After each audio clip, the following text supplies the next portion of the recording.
회개하면서 성령 가운데 있지 아니하면은 우리의 이론이 되고 우리의 사상이 되고 아무것도 얻지 못하는 것이 됩니다.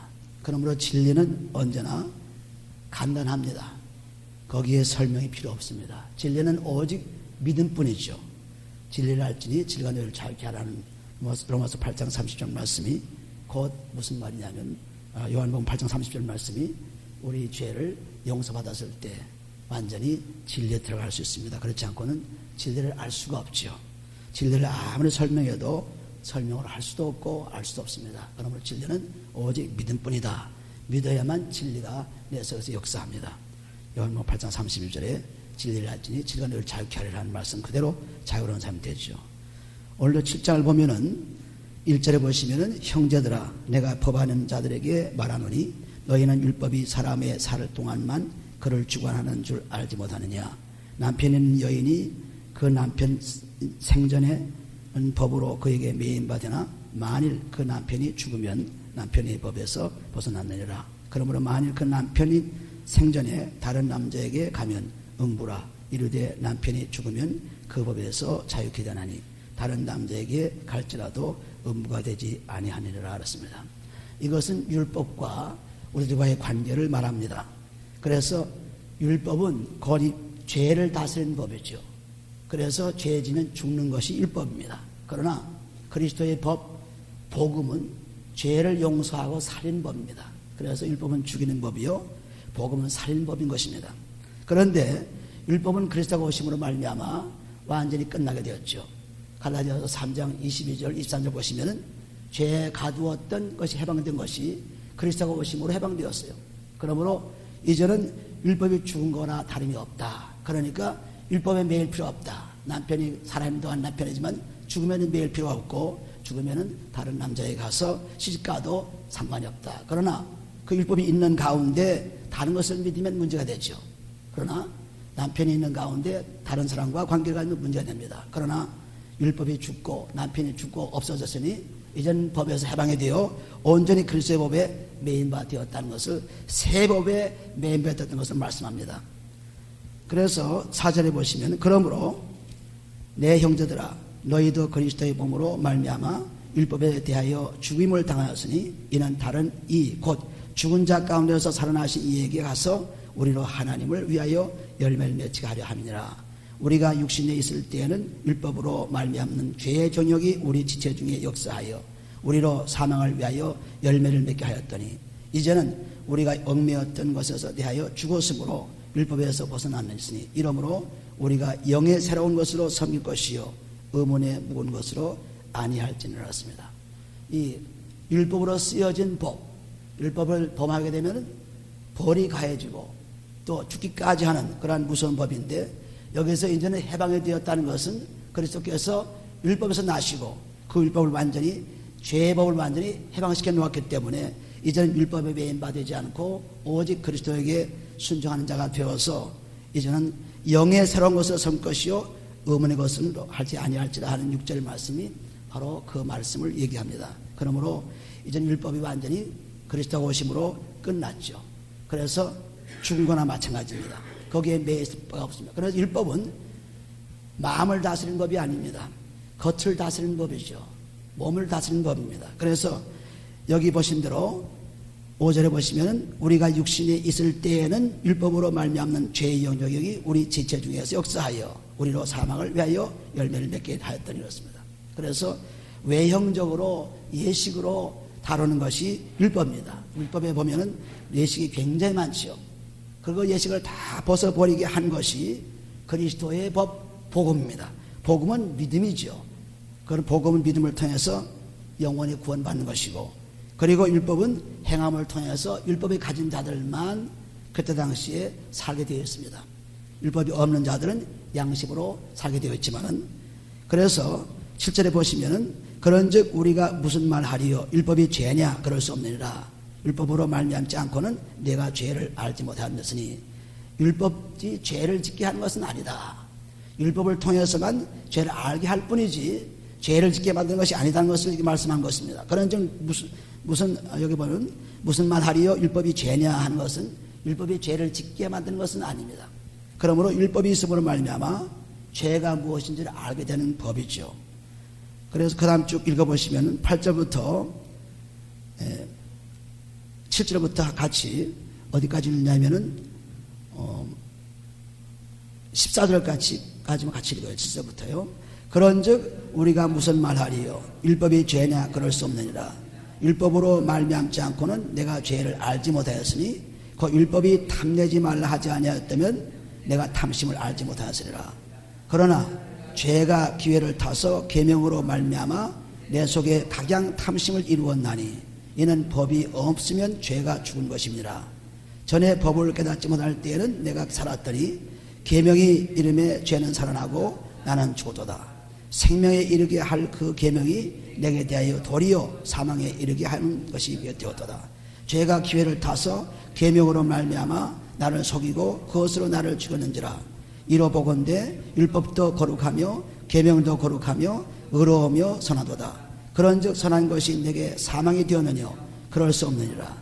오직 죄가 죄로 드러나게 하게 하여 선한 그것으로 말미암아 나를 죽게 만들었으니 이는 계명으로 말미암아 죄로 심히 죄되게 하려 함이니라. 아멘.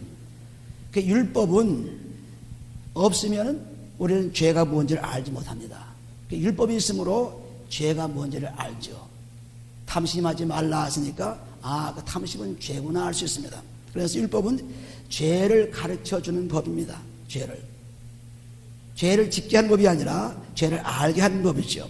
그런데 이 하나님의 계명, 십계명이라든가 율법의 계명들이 있음으로 말미암아서 이 죄가 우리에게 들어온 것을 알게 해줬다는 것은 여기 10절에 보시는 생명에 이르게 할 그 계명이 내게 대하여 도리어 사망에 이르게 하는 것이 되어도다.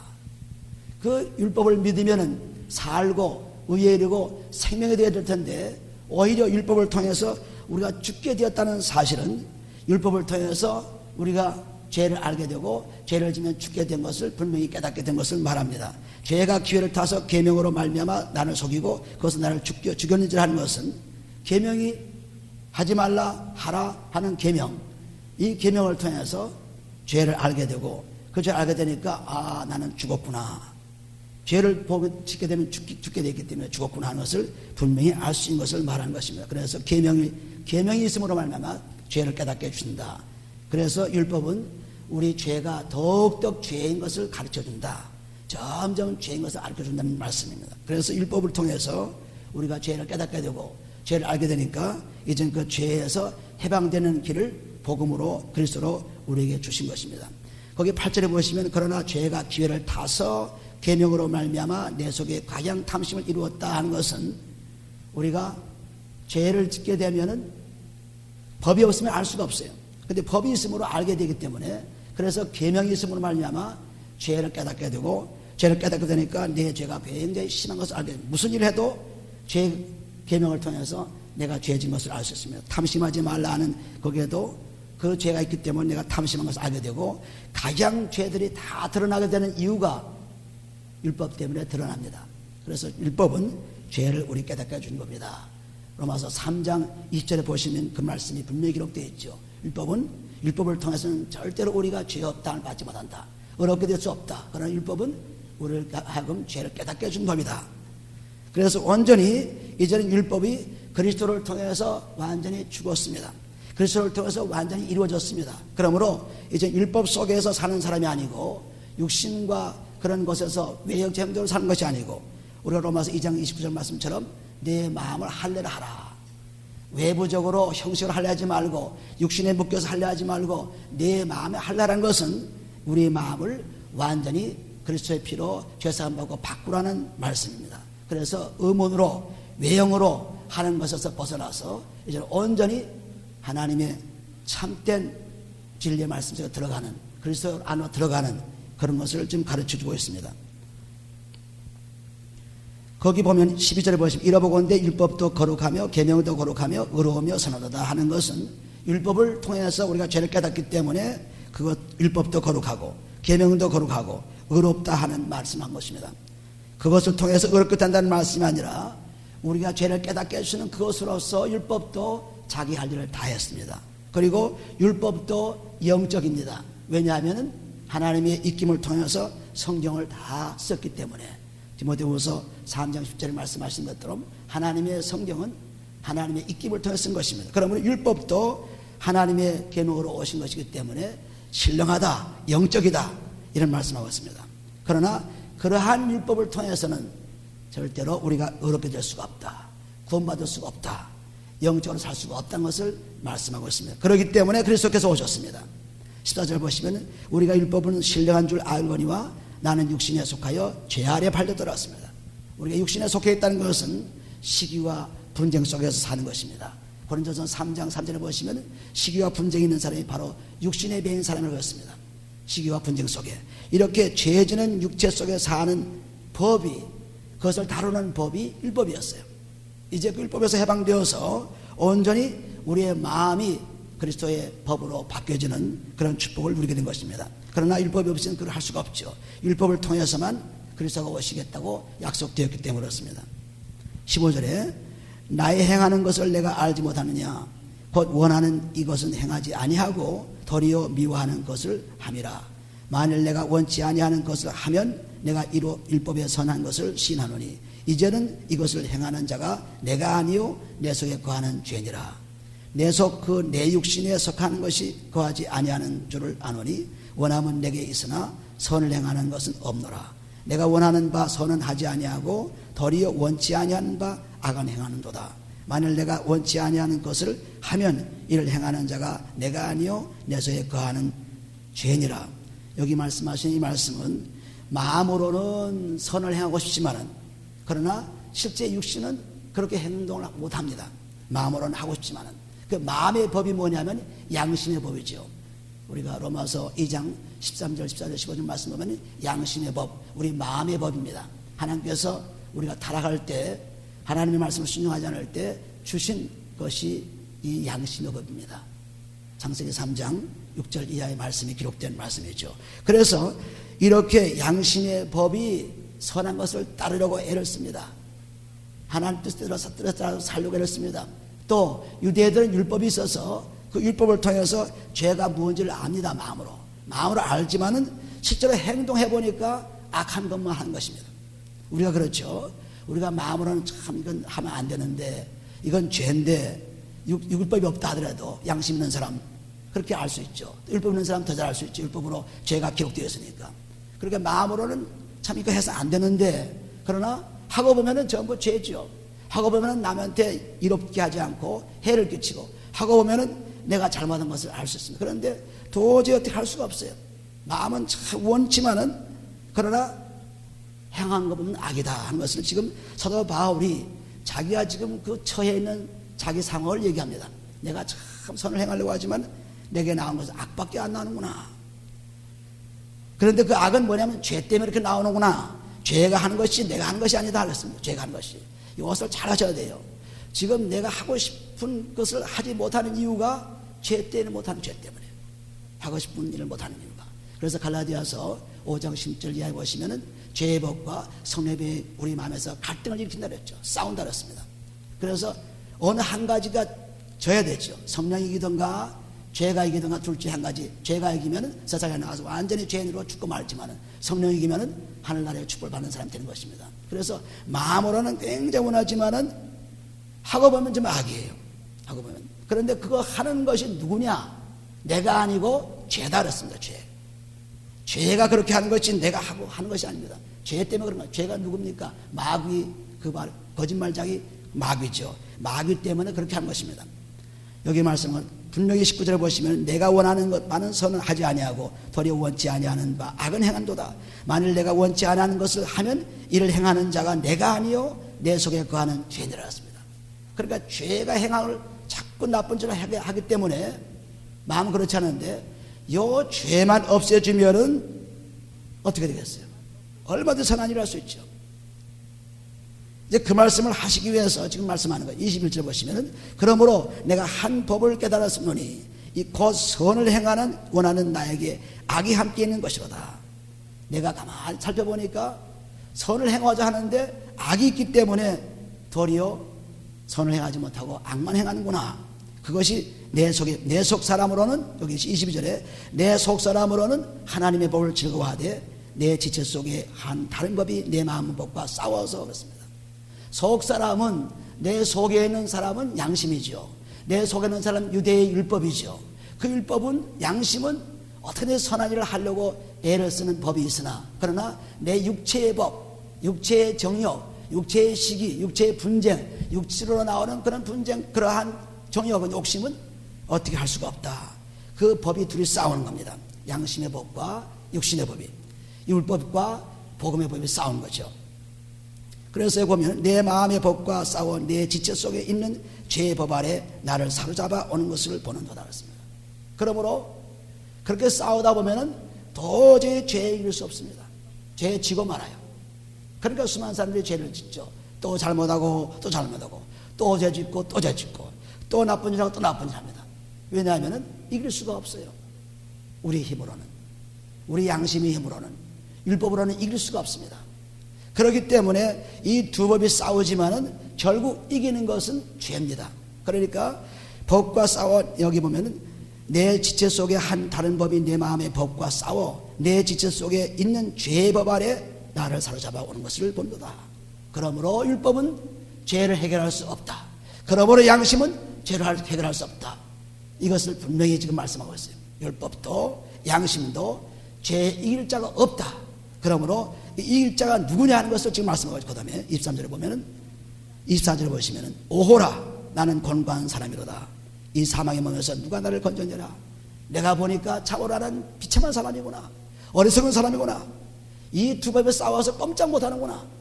율법을 알아도 의롭지 못하고 양심을 가지고도 의롭지 못하고 나는 참으로 비참한 놈이구나 하는 것을, 자기가 죄인이구나 하는 것을 말하죠. 그러니까 디모데전서 1장 15절에 보시면 나는 죄인 중에 괴수라고 했어요. 괴수. 나는 죄인 중에 제일 나쁜 놈이다. 제일 최고의 악질적인 죄다. 죄인이다. 그래서 말씀했습니다. 그래서 바울이 자기가 죄인을 가서 얼마나 강하게 말했습니다. 나는 죄인 중에 괴수라. 나는 죄인 중에 괴수라. 굉장한 얘기를 하죠. 이래서 자기가 제일 많이 죄 지은 사람으로 알 때 무엇이 옵니까? 로마서 5장 20절 말씀처럼 죄가 많은 것은 은혜가 넘친다고 했죠. 죄를 많이 가지고 있다고 깨닫고 그 죄를 용서 받을 때 은혜는 풍성하게 넘치는 것입니다. 근데 죄가 나는 별로 없어, 나는 죄 지은 것이 별로 없어, 나는 선한 사람이야, 이런 사람은 하나님의 은혜가 조금밖에 올 수가 없죠. 그러니까 사도 바울이 은혜 받는 길을 가르쳐줬습니다. 나는 죄인 중에 제일 괴수다, 제일 나쁜 두목이다. 그러니까 두목은 많은 것을 받을 수 있죠. 해방되기만 하면. 그러니까 두목이 죄를 많이 가서 내놓으니까 주님의 사랑이 많이 들어오는 것을 말합니다. 그래서 은혜가 죄 많은 것에 있다 하는 얘기가 나온 거죠. 그래서 죄를 많이 짓고 은혜를 받자는 얘기가 아니라 죄 지은 많은 죄를 용서받음으로 은혜 받자는 말씀입니다. 오호라 나는 곤고한 사람이로다. 이 사망의 몸에서 누가 나를 건져내라. 굉장한 깨달음이죠. 양심도 내 죄를 이길 수 없구나.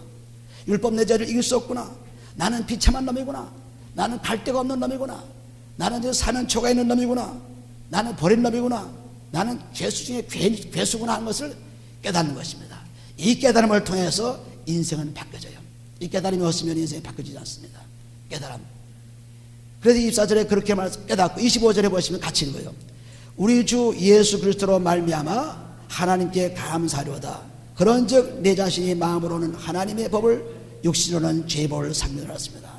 마음으로는 율법이 있고 마음으로는 양심이 있고 마음으로는 하나님 법이 있을지 모르나 육신을 하는 짓은 죄다. 그런데 그 죄 속에서 이길 수 있는 자가 누구냐? 주 예수 그리스도. 그분밖에 이길 수가 없습니다. 그러니까 완전히 나는 이런 비참하고 형편없는 놈이지만은 나를 그 형편한 놈에서 구할 자는 오직 주 예수 그리스도, 그분밖에 없구나. 그러니까 그 은혜에 감사할 수밖에 없구나 것을 말씀합니다. 은혜는 감사죠. 죄를 용서함 받으면 은혜가 넘치는 것을 말하는데 은혜가 넘치면 감사가 넘치죠. 그러니까 완전히 죄에서 양심의 법도 이길 수 없고 또한 율법도 이길 수 없던 그 죄를 이길 수 있는 힘은 오직 예수 그리스도, 그분밖에 없구나. 그러므로 로마서 6장에 말씀한 대로 예수 그리스도로 세례를 받으면은 죄가 다 장사되어 영원히 끝난다는 말씀을 하셨습니다. 로마서 6장에 벌써 얘기했어요. 그래서 로마서 3장 25절에서 보신 대로 그리스도의 피를 통해서 우리가 의롭게 될 수 있다는 것을 벌써 얘기했습니다. 그러므로 우리가 아무리 좋은 일을 하려고 해도, 선한 일을 하려고 해도, 예수 믿고 참 선한 일을 하고 사랑을 베풀고 예수 믿고 미움도 없어지고 그렇게 하려고 애를 많이 사람들이 써요. 애 쓴다고 되지 않습니다. 부르진다고 되지 않습니다. 오직 그리스도의 피만이 해결할 수가 있어요. 죄만 없어지면은 내가 하고 싶은 그런 것을 할 수가 있죠. 그런데 내가 하고 싶어도 죄가 있으면 할 수가 없습니다. 그러므로 죄 해결자는 오직 예수 그리스도 그분밖에 없다. 그분의 피밖에 없다 하는 것을 분명하게 확실하게 우리가 준 것입니다. 그러므로 예수를 믿고 교회 생활하고 또한 여러 가지 봉사를 하고 기도하고 뭐 금식하고 아무리 애를 써도 끊임없이 죄를 짓는 이유가 그리스도의 피를 경험하지 않기 때문에 그렇습니다. 아무리 설교를 해도, 아무리 성경 말씀을 읽고 성경 말씀을 뭐 달달달 외운다 하더라도 그리스도의 피가 없으면 안 돼요. 그러니까 진리는 간단하고 설명이 필요 없습니다. 많은 설명할수록 거기엔 진리가 없어요. 진리가 없기 때문에 사람이 거짓말을 하려니까 많은 얘기를 할 수가 있죠. 남을 속이려니까 많은 얘기를 하죠. 속이지 않으면 무슨 많은 얘기를 합니까? 거짓말장에 보세요. 수많은 얘기를 하죠. 그냥 거짓말 하기 위해, 사람 속이기 위해서 여기 찔러보고 저기 찔러보고 자꾸 얘기합니다. 그래야 속으니까. 진리가 아니기 때문에 그렇게 열심히 얘기를 합니다. 그런데 진리는 그렇지 않죠. 한마디 딱 해놓으면은 진리가 널 자유케 하리라 하면 끝나죠. 거기에 무슨 자유가 뭐며 진리가 뭐며 거기에 어떤 것이 뭐며 문자를 설명하고 뭐여로 설명하고 설명할 필요가 없어요. 왜? 진리는 영원하고 변하지 않고 확실하기 때문에 설명이 필요 없습니다. 설명이 필요한 것은 속이기 위해서 그물을 치는 것입니다. 거미를 쳐도 속여서 잡으려는 것입니다. 그러니까 설교를 들어도 여러분 지상 얘기 속에서 듣고 또한 성경의 문자를 해석하고 환경을 해석하고 또한 고고학을 해석하고 또 문화를 해석하고 이런 것을 자꾸 얘기할수록 그것은 진리에서 떠나요. 놀랍게 떠납니다. 역사를 얘기하고 또 거기에 무슨 다른 과학을 얘기하고 이러면 전부 떠나요. 오직 진리 예수 그리스도만 얘기할 때 변하지 않고 떠나지 않습니다. 여러분 경험하면 그렇게 되고 말아요. 아, 설교는 참 좋은데 무슨 얘기를 많이 들었는데 참 아는 것도 많이 얘기해 줬는데 나를 참 모르는 것도 알려 줬는데 그런데 나중에 알고 보면은 자기는 믿음이 없어요. 예수 그리스도가 뭔지 몰라요. 왜? 하도 거짓말을 들었기 때문에. 그러나 성경은 진리기 때문에 설교는 그런 여러 가지 설명이 필요 없습니다. 오직 여기 말씀하신 대로 하나님 말씀 그대로 말씀하는 것뿐이에요. 그러면은 틀림없이 진리에 도달할 수 있습니다. 그렇지 않으면 도달할 수가 없어요. 재미있을지 모르나 도달할 수 없습니다. 그러므로 우리가 맛이 없고 재미없고 밤낮 성경 말씀 회개하라 피라 뭐 자꾸 얘기하지만 그것을 깨닫지 않으면은 할 수가 없어요. 아무리 선한 일을 하고 싶어도 율법을 알고 성경을 알고 선한 일을 하고 싶어도 양심이 곧바로 되어 선한 일을 하고 싶어도 죄 때문에 할 수가 없어요. 그 죄 때문에 할 수 없는 것을 그리스도의 피로 로마서 3장 25절 말씀 그리스도의 피를 믿음으로 말미암아 그 피를 우리 몸에 뿌려서 우리 몸을 깨끗이 시기와 분쟁 그리고 우리 몸 욕심을 다 그리스도의 피를 써버리고 또 마음의 본래 죄 그 죄가 나오는 근원이 마음이죠. 이 마음을 그리스도의 피를 씻어버리면은 은혜를 받았기 때문에 감사가 나와서 3일 만에 부활하신 예수의 부활처럼 우리는 승리하는 삶을 살 수 있습니다. 그렇기 때문에 우리는 이 말씀 읽을 때마다 아 이건 진리의 말씀이구나. 그러므로 진리는 내가 뭘 깨달으려고 막 그냥 애를 쓰고 그런 것이 아닙니다. 그대로 그냥 믿으면 되는 거예요. 믿으면 진리를 깨달을 수 믿으면 믿는 것이지 그것을 논하고 따진 것이 아닙니다. 뭐 성막론이니 또는 또 여기 요한계시록을 논하는 거니 요한계시록 보면은 간단한 얘기입니다. 예수 믿고 회개하면 상 받으리라는 말씀이지 거기에 여러 가지 666이다 뭐 흰돌이다 뭐 여러 가지 설명이 나와지만 그 설명을 들으면은 요한계시록은 다 다른 데로 갑니다. 예수 그리스도와 상관이 없어요. 그걸 설명하기 때문에 그건 설명이 아닙니다. 오직 그것을 통해서 우리가 믿음으로 확고히 굳혀가는 것 뿐이지 그것을 설명을 듣고 660 오늘날 전자 무슨 컴퓨터의 얘기다 또는 무슨 적그리스도는 무슨 뭐 로마 교황이다 뭐 히틀러다 뭐 별 얘기 다 하죠. 그러나 그런 얘기는 없어요. 요한계시록에 없는데 사람들이 자꾸 설명을 붙이기 때문에 문제가 생긴 것입니다. 그러므로 요한계시록 1장부터 22장 말씀 너무 간단해요. 예수 그리스도 그분을 믿고 회개하면 예수님께서 오실 때 상 받으리라 하는 말씀밖에 없습니다. 그 말씀 아는 거예요. 여기 로마서에 보면은, 로마서 지금 7장에 보시는 그 말씀은 죄만 해결되면은 우리는 하나님의 뜻대로 할 수 있다, 선을 할 수 있다, 그렇게 힘을 가질 수 있다. 그렇지 않으면 죄가 있으면은 절대로 할 수 없다. 양심도 할 수 없다. 율법을 할 수 없다. 오직 예수 그리스도의 피만이 할 수 있다. 로마서 3장 25절 가보세요. 로마서 3장 25절. 3장 25절. 이 예수를 하나님이 그의 피로 인하여 믿음으로 말미암는 화목제물로 삼으셨으니 이는 하나님께서 길이 참으시는 중에 전에 지은 죄를 간구하심으로 자기의 이루어심을 나타내려 하심이나. 그리스도의 피 아니고는, 그리스도의 피를 뿌리지 않고는 절대로 죄를 질 수 없습니다. 그리스도의 피를 꼭 뿌려야죠. 그리고 율법은 의롭게 할 수 없기 때문에 죄만 알게 해주는 법이지 다른 법이 아닙니다. 그러므로 예수님께서 갈라디아서 3장 10절 말씀 보면은 내가 저주를 받았다 했습니다. 율법의 사망의 저주, 죄의 저주를 내가 이미 받았다 했습니다. 받았으니 이제는 너희는 그 저주에서 해방되었다 했습니다. 갈라디아서 3장 13절 말씀, 내가 저주를 받았다고 했습니다. 십자가의 저주를 받았지요. 죽었지요. 죽었으니까 이제는 우리는 죽을 필요가 없어요. 그의 죽으심을 통해서 사는 것입니다. 살지요. 죽지 않습니다.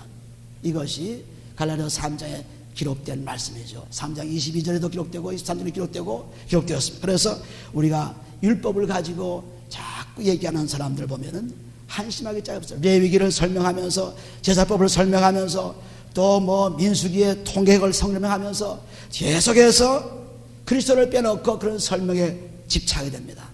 이것은 다 우리를 속이는 것입니다. 그래서 계명을 통해서 우리가 죄를 깨닫게 되고, 죄를 깨닫게 됨으로 말미암아 하나님께 영광 돌리는 생명의 사람 되는 것입니다. 그러므로 반드시 그리스도의 피를 우리 몸에 꼭 뿌리셔야 돼요. 반드시 그리스도의 피를 우리 마음에 꼭 뿌리셔야 돼요.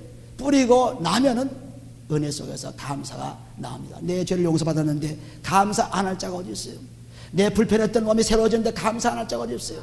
시기와 분쟁과 욕심이 있으면 우리 마음이 얼마나 괴롭습니까? 우리 몸을 얼마나 해칩니까? 그런데 그 해치는 것을 다른 것은 할 수 없는데 그리스도의 피를 해버리니까 얼마나 감사해요. 그러니까 이제 마음대로 내가 뭐 선을 행하고 싶다 안 하고 싶다 하지 않아도 내 속에 죄를 깨끗이 씻었기 때문에 얼마든지 선한 일을 해낼 수 있습니다. 얼마든지 사랑해낼 수 있죠. 얼마든지 사람들을 즐겁게 할 수 있죠. 왜? 내 속에 죄가 없기 때문에. 죄가 없기 때문에. 죄가 있으면 절대로 하고 싶어도 안 돼요. 그러니까 우리가 제일 급선무가 뭡니까? 죄 용서는 받는 길이죠. 죄 용서 받아야 하나님께 예배 드릴 수 있고, 죄 용서 받아 찬양도 할 수 있고, 죄 용서 받아야 성경 읽을 수 있고, 죄 용서 받아야 뭘 할지, 죄 용서 받지 않고 쓰레기통에다 아무리 집어넣어도 쓰레기통 그대로 남아있습니다. 쓰레기통을 깨끗이 비운 다음에 깨끗한 걸 넣어야 그것이 깨끗해지죠. 그렇지 않고는 안 되죠. 그러니까 디모데서 후서 2장 20절 21절 보시면은 이 부잣집에는 금그릇도 있고 은그릇도 있고 질그릇도 있고 토기그릇도 있지만은 그러나 깨끗한 그릇만이 쓰여진다. 금그릇하고 쓰여지는 것이 아니라 깨끗한 그릇이 쓰여진다고 했어요. 깨끗하게 되면 하나님께서 쓰신다고 했어요. 깨끗하게 되면 하나님의 사랑이 나타난다고 했어요. 깨끗하게 되기만 하면 우리는 선한 일을 할 수 있다. 깨끗하게 되기만 하면 뭐를 할 수 있다고 했어요. 깨끗하게 되지 않으면은 전부 그냥 하는 것 같지만은 전부 자기 유익을 구하고 남을 속이고 자기 때로 사는 것입니다. 오늘 우리들은 로마서 10장을 읽어보시고 또 읽어보시게 하면 분명하게 쳐다보니까 오호라 나는 곤고한 사람이다. 누가 나를 이 사막의 골에서 나를 구해내라 하셨습니다. 누가 나를 구해내라. 그런데 구해낼 자는 오직 주 예수 그리스도 그뿐이다. 그분밖에 없다. 우리는 그것을 분명히 깨달으시고 그분의 피의 축복을 받으시기 바랍니다. 그 축복을 받기만 하면 오늘부터 여러분 새로운 사람이 돼요. 지금까지 가져왔던 무거운 짐들이 풀어지기 시작해요. 지금까지 가던 장애들이 깨지기 시작합니다. 그런데 아직도 그것을 갖고 있는 이유는 그리스도의 피를 경험하지 않기 때문에 그렇습니다. 오늘 우리들은 이 피를 경험하는 놀라운 하루가 되어서 여러분의 인생을 바꿔가며 새로운 승리의 생활을 할 수 있도록 축복받기를 예수님으로 축원해 줍니다. 기도합니다. 아버지는 감사합니다. 하나님께서 사랑하심으로 하나님 뜻대로 살 수 있도록 하나님께서 길을 열어놓았사오니 그리스도로 열어놓았사오니 그리스도의 피로써 우리는 사랑을 받고 그 사랑을 통해서 하나님을 할 수 있게 도와주시고 그 사랑을 통해서 영원한 생명을 이어갈 수 있도록 축복